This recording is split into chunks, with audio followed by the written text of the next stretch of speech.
right, I'm in pretty good spirits. I did a tremendous amount of energy work, shadow work yesterday. You know, I took a personal day to to sit with my feelings because I was not going to be happy if I had to fucking like be at work, do my thing, and be dwelling.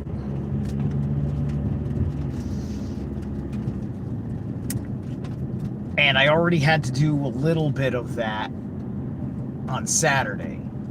And I really didn't, I really hadn't fully formulated my emotions on Sunday, which was the last day of rest that I had, and I already was trying to do stuff on that Sunday, right?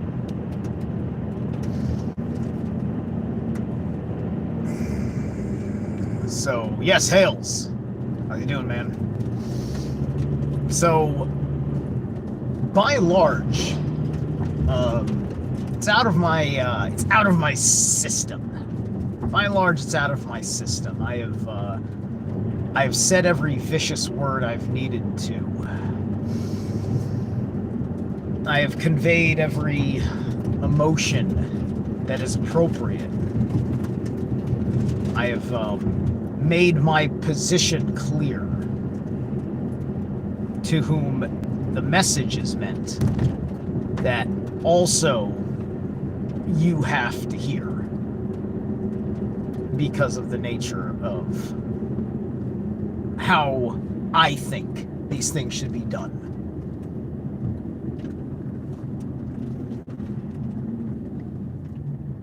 I'd rather do it wrong because I never saw someone do it the way I did it. So I'd rather do it wrong because I haven't seen anybody test doing it this way in front of me. Oh, kind of.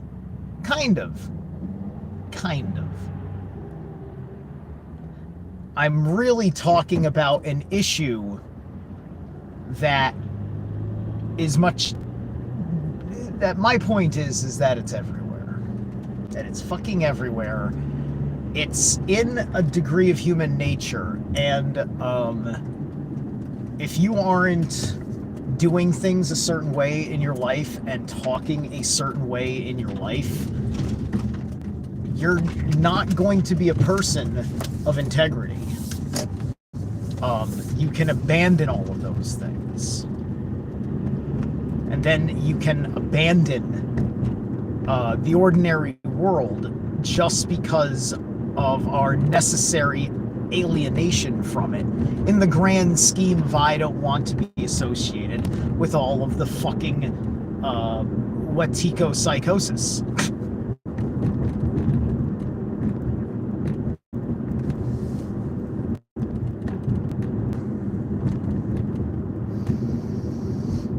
And it forces a choice. And in my rational faculties, in my intuitives, I said to myself, there is not a problem with the professional versus the personal relationship that I had with the other person. There's not a problem with the professional relationship that I have. The people that have a problem with this guy don't make any sense in the context of the articulation of their problem, and I think that everybody is just in agreement of an interpretation of events that don't make any effing sense as an excuse because they just don't like the guy. Fair, you just don't like him. But there was a problem with you just saying that, and that's what's really weird too. What's your problem with just saying I don't like him? Because if you just simply didn't like him for impersonal reasons, because you think he's bunk. You recorded a UFO for real. Oh, that's cool. That's cool. Yeah, I've had a couple of eyewitness accounts of UFOs. Yeah, it was very cool. It was a cool experience. A little bit terrifying with one of them, based on my assumption of what I thought I was looking at, and not super terrifying, but just my imagination of what could happen if I think what I'm looking at is what my research had me looking at. Because I think I had a TR-3B sighting, and it was a very kind of very there, close sighting, and I was just like, oh man, is this it? Is the deep state gonna orbital laser me now? But anyway,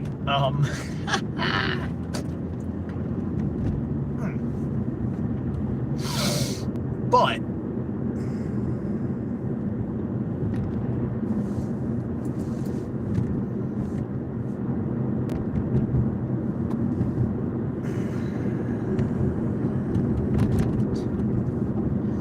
if I am meant to serve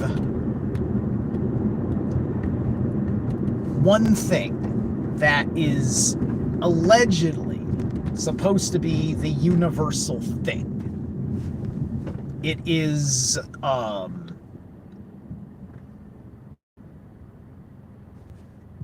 to always love people transcendently of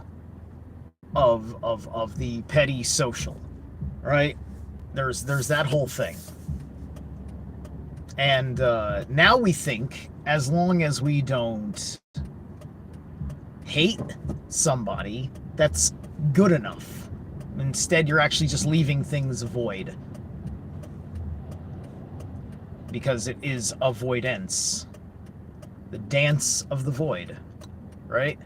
That's where we get avoidance from. Or at least that's what I make it, because I'm a poet. So when you're dancing around the void,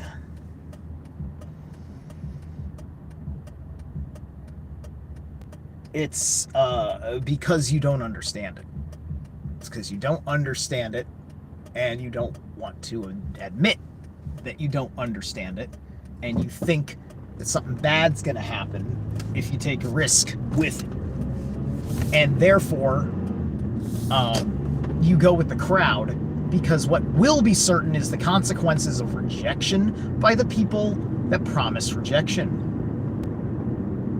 Let's talk about this in a real simple allegory that all these people that insist on quoting the Bible talk about. Let's talk about forbidden fruit theory.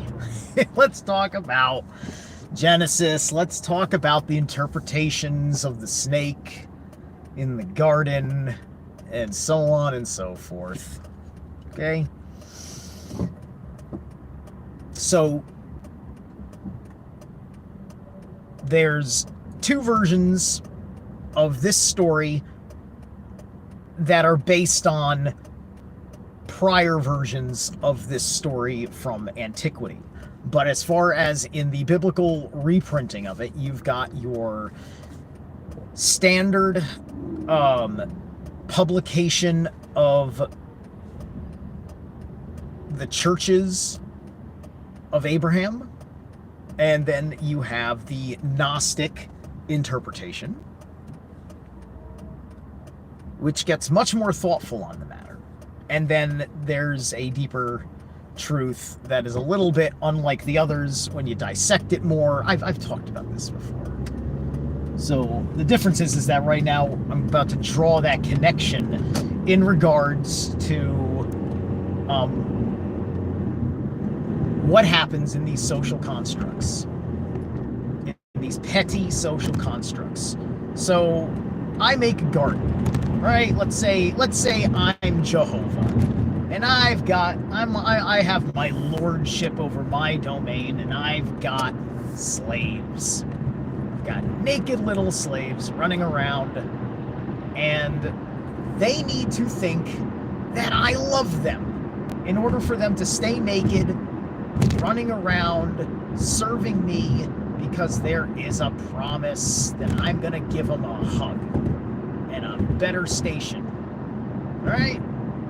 So this is the Gnostic interpretation, right? And then, of course, the snake is this good guy who said, dude, you're not going to die if you eat the fucking fruit. It's just good fruit. They don't really tell you why the knowledge of good and evil would have been an enticement in the first place. They don't tell you that. You have to draw upon it from your mythological, allegorical, moral assumptions. And so then the knowledge of good and evil becomes whatever the fuck you want it to be. And this is why we see these archetypes playing over and over and over again, because it's something deep in your heart. Somebody built a forbidden narrative around the guest on my channel and put that forbidden narrative in the garden and didn't tell you that you wouldn't die. But what did happen? Exile. It's like you got caught out on your lie, so you had to exile. Why? Because you can't let the other slaves see. You can't let the other slaves see that this is all a lie, so you can hoard the fruit for yourself without wasting resources to protect it, because the lie protects it and keeps you from knowing a thing or two about good and evil. And we all want the love, acceptance, and approval of the Lord because we live in a culture where we don't get it from each other. So your friend who is not better than you in life is his love and affection is not worth it, right? You want the love and affection of the Lord more than your friend, right? And so you don't touch the forbidden fruit. You don't get the blessing of being exiled from slavery. You don't get to go on the personal challenge and quest that comes with the isolation. You don't get to do that because you didn't take that plunge, or you don't have the courage to do it again because you didn't realize there's another level, and you don't think it's necessary because you did level 1 already, and you don't need to beat the game. You're happy beating level 1. You can put the controller down, go to work, and don't worry about the fate of the kingdom. It doesn't matter that there's unresolved quests that lead up to a boss fight. And of course, the issue is that the snake did you no favors, because the snake didn't tell you the consequences, the real consequences. He just told you about the lie that God told. And this is where the Gnostics get all of their fuel. And they largely ignore this fact that the snake did not give you full disclosure. You did not have informed consent to the actions that you thought were in your best interest at the time.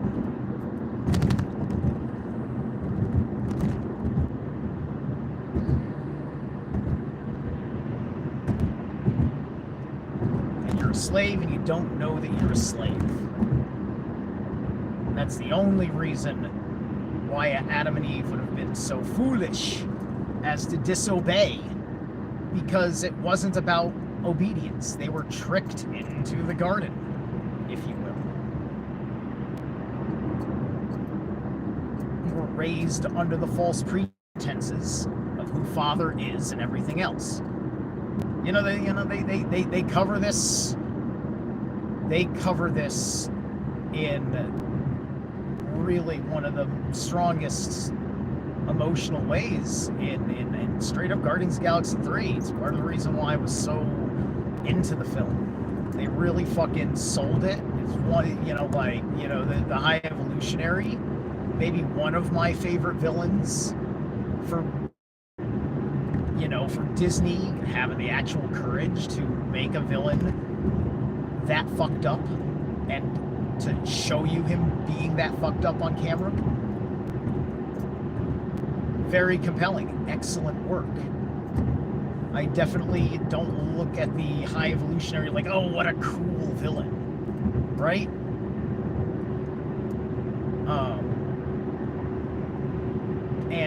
Then like that great devastating scene happens. Nobody told Rocket the consequences from breaking out of his cage either. He didn't know that he was going to love the best. He wasn't going to lose. He didn't know he was going to lose the best woman in the world.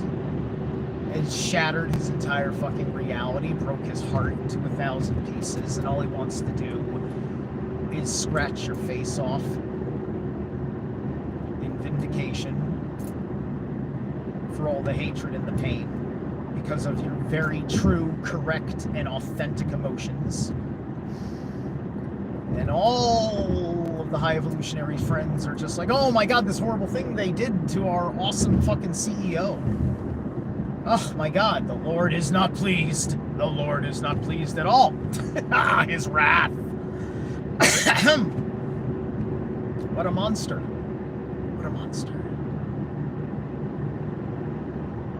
And so that's your cult. That's your culture. That's your group that supports and serves you that way. Right? And I know exactly how that dynamic works. It's the mob. My throat was being prepared to be slit. A made man. It's called being a made man. If you want to be a made man, you have to kill someone that you love. It's the rules of the game. You kill someone that you love, you isolate them, and you slit their throat. And that is your blood sacrifice to be made. And we do this psychically all the time. Psychically all the time, we break that heart. We slit that throat.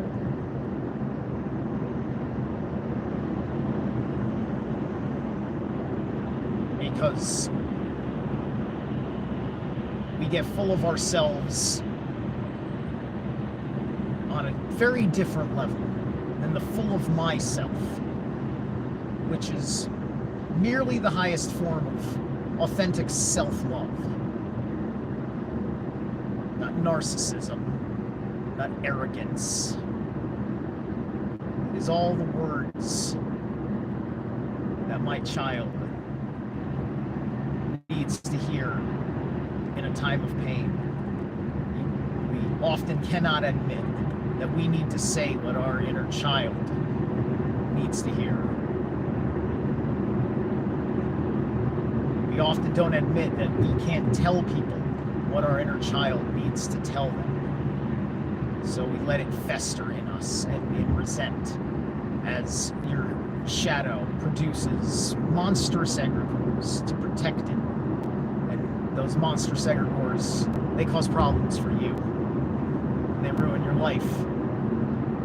And you have to take responsibility for your egregores, as well as all the spirits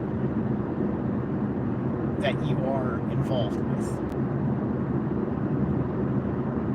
You have to take on that karma. Spirits are just serving the fractal of the Creator as they are designed. And they trust us.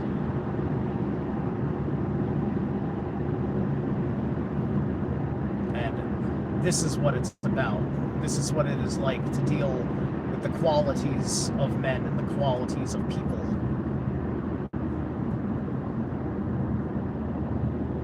Poor quality that they cannot see in their own shadows.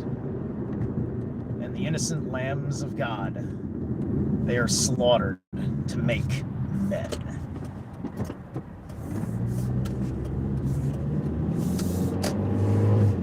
Trust me, you don't want to slaughter this lamb. The phoenix wrath rages within.